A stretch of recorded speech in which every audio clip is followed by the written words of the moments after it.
Hey everybody, this is the next tour. It's Christmas time. Uh, we're gonna walk around and see what I've gotten into over this past week. Uh, while I've been playing, thinking about other things I can do with the world.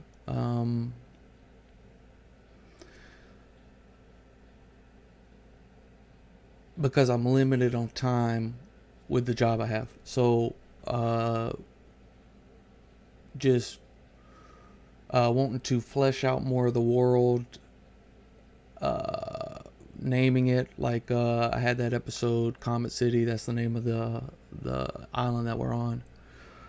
So just been writing down a lot of like lore slash history of the place, and in doing that, trying to start naming the areas that I spend a lot of time in, and write those down also.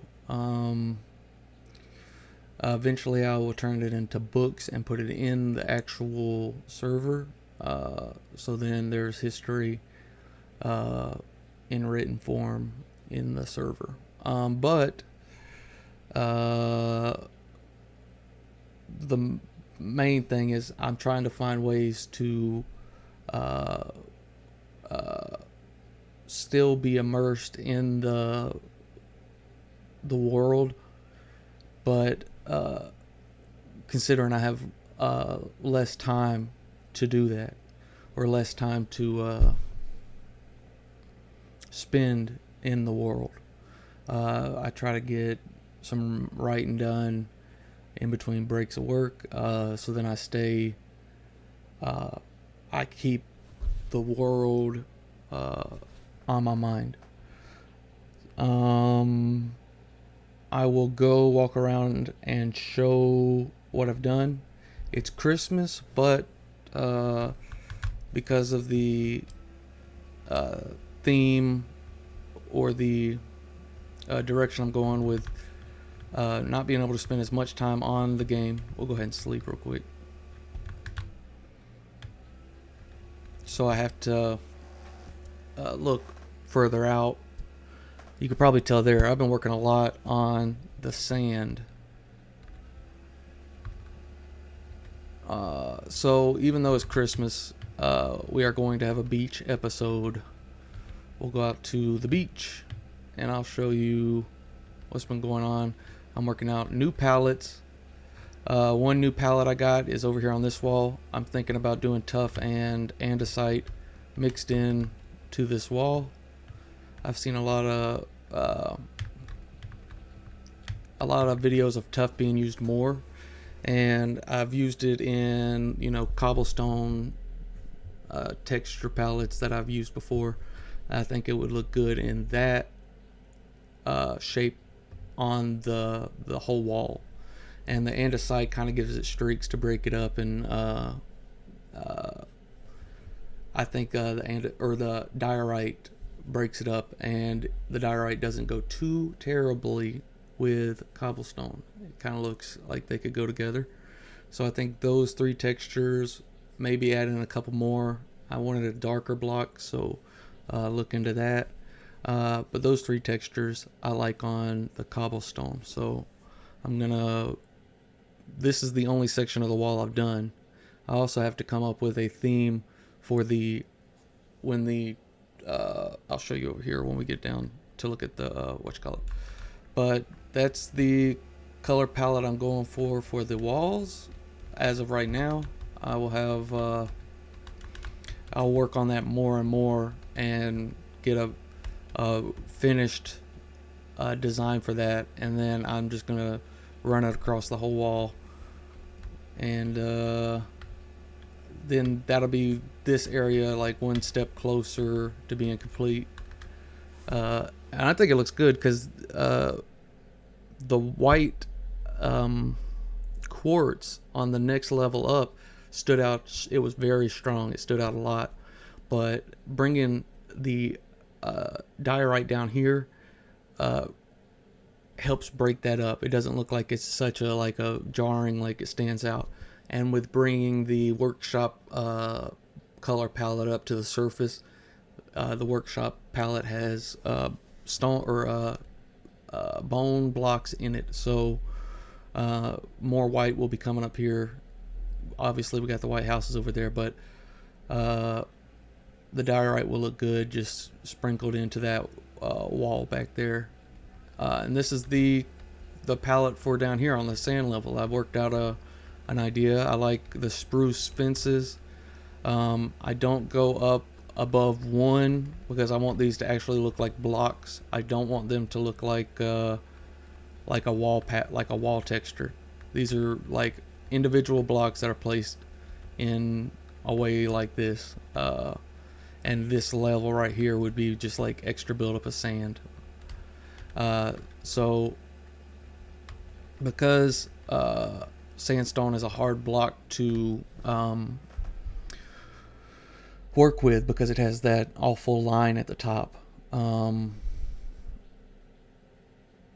this is the best way I figure to add in a bit of color into the wall. So this will go around the entire wall. You'll have the half slabs, and they're not joined together at the ends, so they're cut off. So there's not a block right here in this corner, which would make it a lot thicker, and it wouldn't make it look to me as good. So in some areas you might could do that, but for me, I just did half slabs cut off, and behind the half slabs in patches along the walls I put in cobblestone, and then I just would carry the slabs in front of it for the most part. On top of that, I would do the decorative sandstone blocks.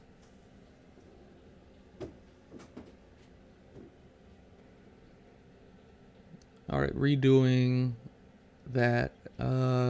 Take 2. Okay, so down here on the desert area or the beach area, this is the color palette I went with. This is the best way I see to incorporate sandstone into the wall down here. Sandstone's a hard block to use because of that weird trim that it has above the cobble texture. So it would make it difficult to put into the cobblestone in the wall because you have that weird line that would be in each level. And to counter that, this is the idea of what you can do. Half slabs, full blocks pushed behind, and then use the decorative blocks on top, spacing it out. So the block you use the most is the half slabs. The second most block should be the sandstone blocks, and then less than that, the least used block should be the chiseled, the smooth, and the fence. All those up at the top should be the least that you use, and it would come out looking like this. I think it looks good. I just add more decorations around. I still do want to add some of that yellow texture. Oop, I hit the mic. I still want to add some of that yellow texture into the sandy texture into the wall itself in some places. So there will be some more tweaking that happens because I think the wall itself needs a bit of decorations, but I think the decorative block in front of the wall works, and I think it'll look good around the whole entire wall. So I walk around. All the beaches are done.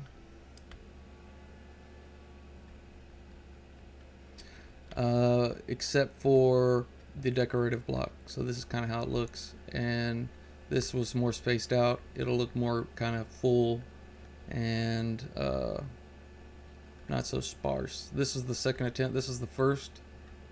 I put this down first. I liked how it looked, and then I ran over here and did this. I don't quite like how I've spaced the blocks there. And this is the last side. This looks a little bit better and it flows See this block right here? Normally this block wouldn't be there. I think I will take that out. But you see it gives it a different look. It looks more like it's a part of this wall as opposed to something that's pushed up against the wall. So I'll probably take that out. And then this is what this side looks like. And one of the awesome things about working outside and getting out of the caves for a while is just how it looks like just to walk around outside. It's pretty awesome walking into the base, and I'll show you what it looks like right here. So if you're just out here working and blah blah blah blah blah, and then you start walking back, you know, you come up here, you come into the farms, it's already like, wow, look at this place. There's some scaffolding up so you can tell work is still being going on, but it's coming together. I think it looks good. Eventually I need to bring down some stone or some black block to kind of mix into this wall so that's not as drawing, or maybe I'll incorporate the black block on the this texture wall right here.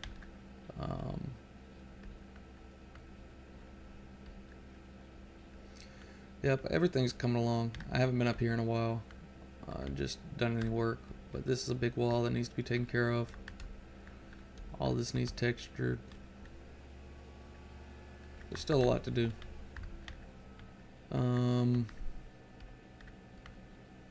But I'm glad I'm out of the caves for a little while. Spent some time out here working on the exterior of the island. Eventually, I had an idea to put a comet down under the city, and I'm thinking about using amethyst blocks. Maybe down over there near the castle, like it struck into the water and then kind of carved out down up under here, and then it stopped out over there, and then that's why this is called Comet Island. So playing around with some ideas like that, and yeah, that's it for today. I will see you next week, and we'll be closer to Christmas. We got Christmas decorations and stuff up, so the Minecraft server's decorated and the house is decorated. But excited for the holidays. Happy holidays to everybody, and have a good one. Bye.